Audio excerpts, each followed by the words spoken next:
Hello, you're watching the Star News Update. I'm Joanne Timbuong. The Cabinet has agreed to set up an inquest into the death of political aide Teoh Beng Hock, as well as a Royal Commission of Inquiry to look into the interrogation methods used by the Malaysian Anti-Corruption Commission, or MACC. Prime Minister Datuk Seri Najib Razak said this after a Cabinet meeting on Wednesday that the police report on the ongoing investigation will be made public. The Royal Commission will also determine if the MACC violated any human rights in its treatment of Teoh. Najib says the inquest into Teoh's death will be headed by a magistrate.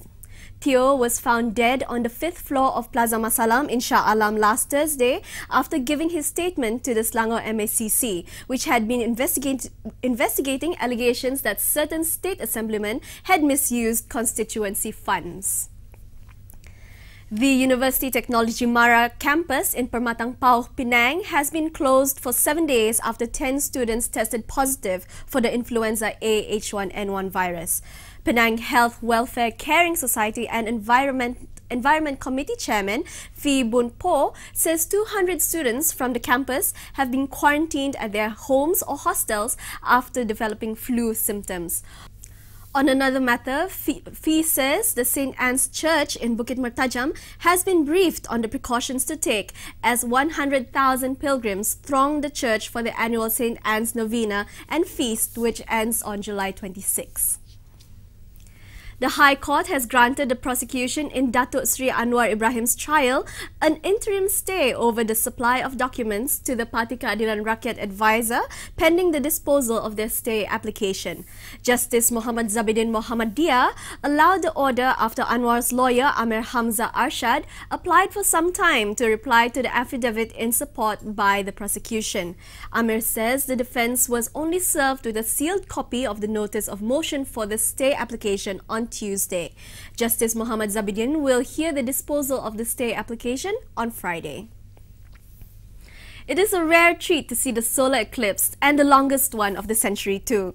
The more than 6-minute solar eclipse was observed early Wednesday morning as large areas in India and China plunged into darkness. The Star's correspondent in Shanghai, Chow Hao Ban, records the historic moment. This is one of the venues in Shanghai where residents come out early in the morning to watch the solar full eclipse. The weather is quite bad and visibility is low. The cloudy conditions may put a damper on the excitement of these people to watch the phenomenon. The rain fell down just before the full eclipse at about 9:30 am.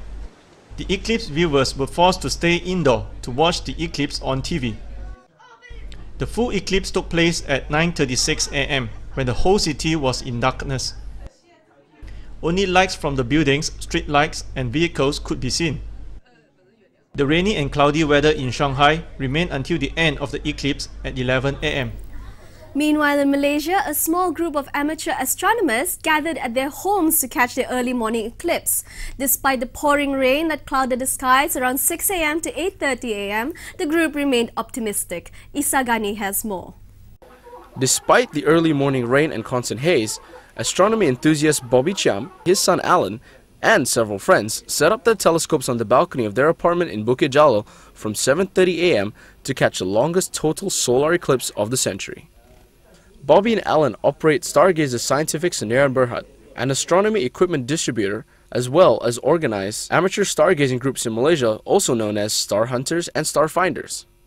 Their patience paid off when the clouds cleared just in time to see the shadow of the moon partially obscure the sun. Despite the eclipse only being visible for a very brief period of time, for the astronomy enthusiasts of Stargazer Scientific, it was worth the wait. Isagani, The Star Malaysia. For more updates, log on to thestaronline.tv. I'm Joanne Timbuong. Thanks for watching.